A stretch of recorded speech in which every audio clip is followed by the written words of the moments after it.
What's up guys, welcome back to the channel. Today we're back with a video on the Lexus GS 300. Although this one will apply to a lot of Lexus vehicles, it may not be exactly the same procedure, but it will be very similar. So one very common problem on these Lexus, not necessarily the GS models, but really any Lexus of the late 90s, early 2000s era, is the motors, or what Lexus calls the servo motors, that control the mode, basically where your air blows for the heater and the AC.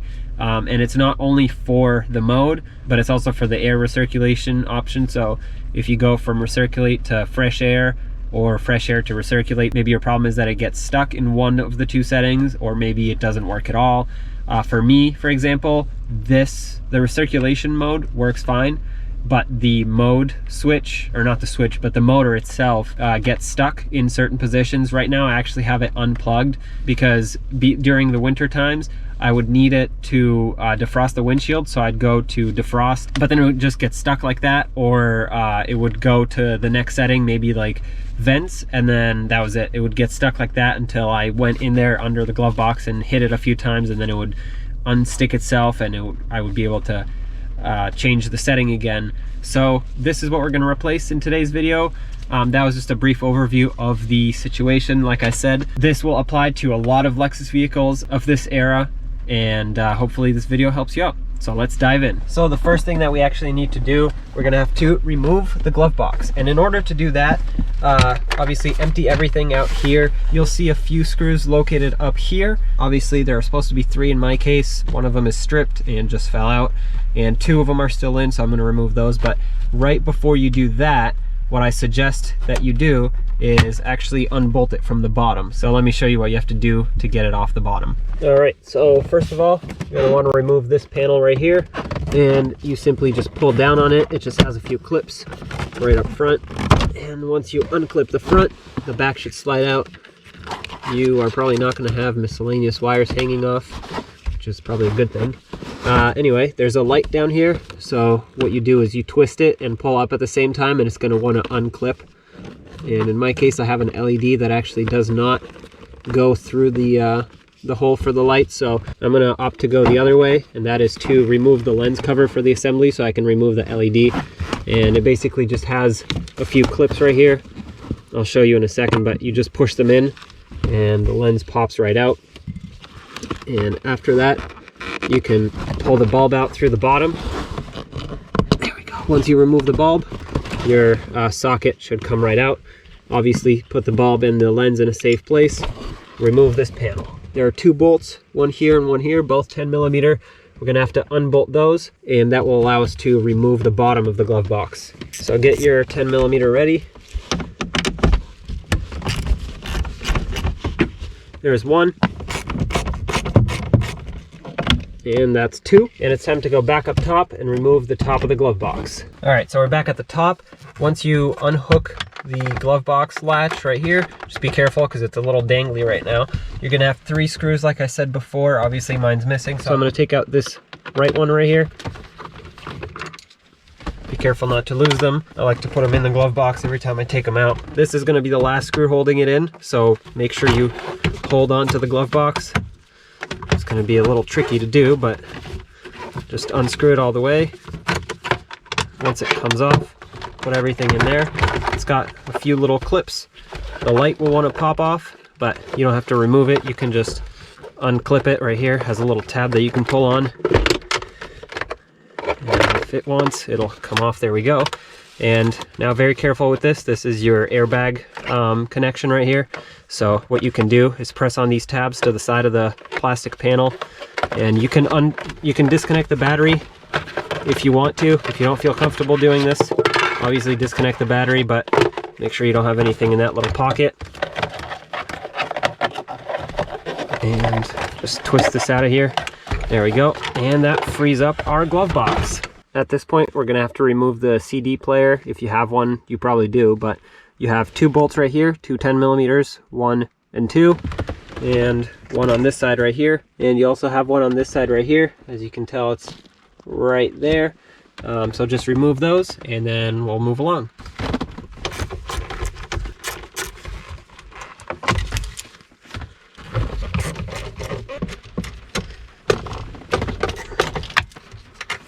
All right, so carefully pull out the CD player. Careful, it's actually pretty heavy. It's gonna have a big connector right back here with a clip on the top, or a little tab I should say. So if you press that, it keeps ejecting the CD holder on me. Maybe it's because I'm pressing the button. That would be probably why.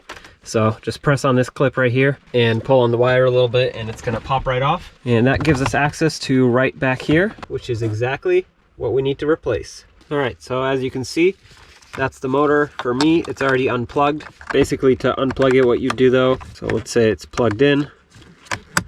To unplug it, there's a clip at the back that you can squeeze with your thumb while you pull up, or with your index finger. And that should take care of that. One more connection that is in our way actually is going to be this right here. You can either unplug it completely, but that still leaves, so there's a male and then the female end, which is hooked onto this little metal tab. If you unplug the male end, that still leaves the female end connected, and that doesn't really help us at all. So I'm gonna plug it back in, and what I'm gonna do is actually come right back here. I'll show you once I get it off, but there's a clip that you can get to with a pick or a pocket screwdriver, and if you pry it away from the metal tab, then you can slide this whole harness off. So if you can see, that's the clip right there, that tab that sticks out that I'm grabbing with my pick. You pull it away from the hole in here into the, you pull it away from this hole in the metal tab, and that will allow you to move this out of the way. Just don't forget to clip it back in so it doesn't dangle around. I'm sure there's a reason why it was clipped in there. Here's the tool that you'll need. This is the only, I guess, special tool you'll need for this job, which is a ratcheting screwdriver. So it's basically just a ratchet with a hex head on it where you can fit a screwdriver bit. And that's only because of that rear screw right there. At this point, you just want to take off all these screws. They're not tight or anything, they're just very awkward to get to, so this is going to take a little bit. As you can see, they're not super long, so it's not that bad. Alright, so once you've got these, oh, looks like my assembly's loose. Oh, I see what happened. So it looks like it's broken right here. The ear broke off of it. I'm not sure why that is. Maybe someone's messed with it in the past. I'm gonna go ahead and take this screw out of here that is broken. There we go. There's the broken piece. I wonder if my broken piece caused this not to engage with that shaft in there. So I'm gonna give it a test, see if it works. I'm still gonna replace it, but I will keep the old part if it does work.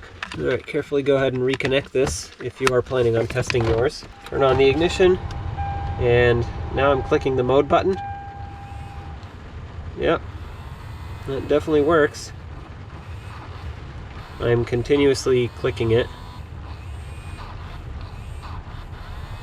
Let's put a little bit of tension on it, like there's a load. Aha. So it looks like when I wiggle it, it moves by itself. Alright, well, I'm going to consider this broken. Out with the old, in with the new. The way this goes is this tab right here will slide into the groove, and then it has a tab on here which will slide, if you can't see it, will slide in this arm right here that I'm moving up and down. You can see it has a slot for it, so that's going to slide in there. I would wear gloves for this because, as you can tell, there's a lot of grease in here, which is good. Grease is good for this purpose because it helps lubricate the tracks. If you want, you can add new grease onto your motor. It does not come pre-greased. Alright, so before I start installing, I'd like to test my new motor. Make sure it works. There we go, that's connected in. So just give it a test, press on the mode tab. Oh, looks like it works. Let's go defrost. So that's the frost. That is floor. This is floor and defrost. Vents. Vents and floor again. Alright, so at this point I'm going to shut it off and unplug it again.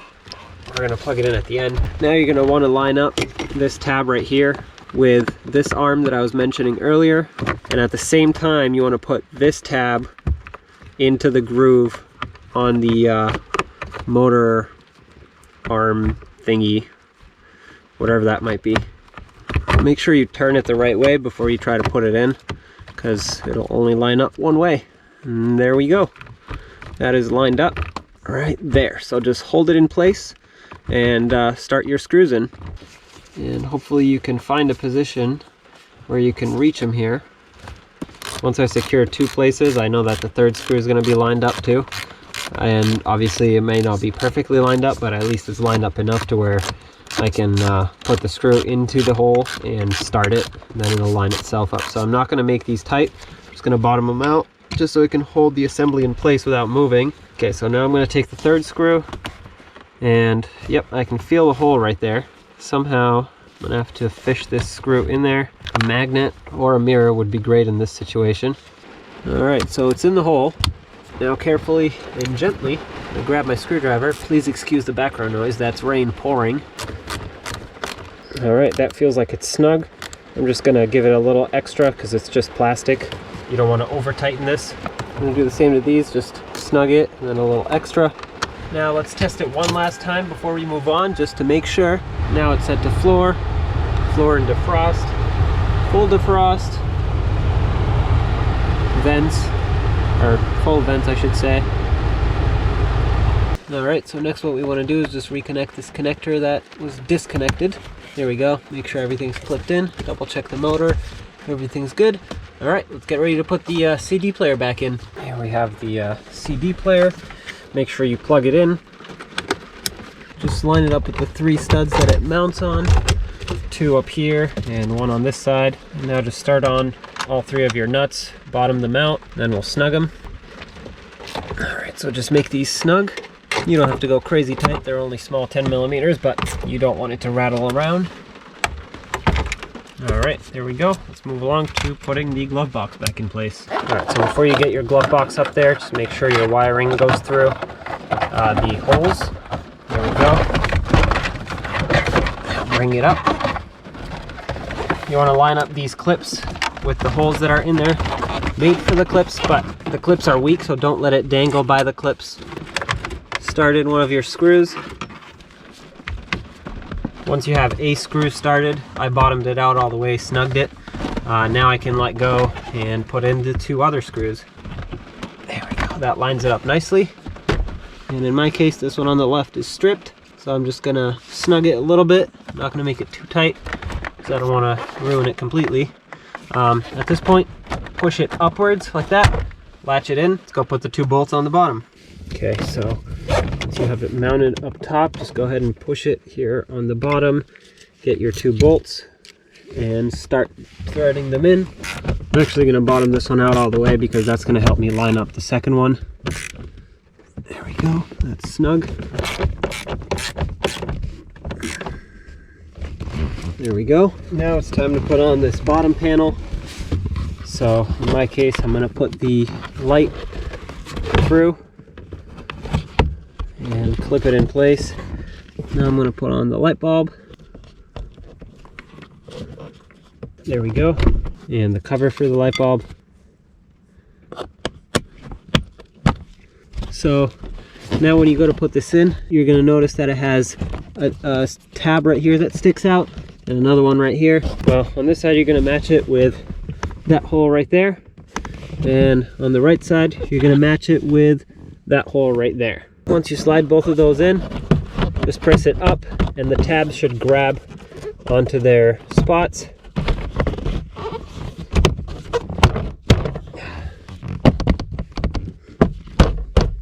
Give it a couple taps. That should do the trick. Alright, once you have it bolted up on the bottom, come back up top and put your airbag wires back through. They should just clip into place. There we go. Now you can go ahead and put all your stuff back in the glove box. Alright guys, so I hope you enjoyed the video. I hope it was helpful. I hope this solved your problem and answered your questions. I know it took me a little bit to find out the issue, especially the name of this motor. It took me a good amount of research to find that they call it a servo motor and not just an actuator. So if there's anything you want to let me know, just type it in the comments below. Other than that, don't forget to like, comment, and subscribe, and I'll see you in the next one.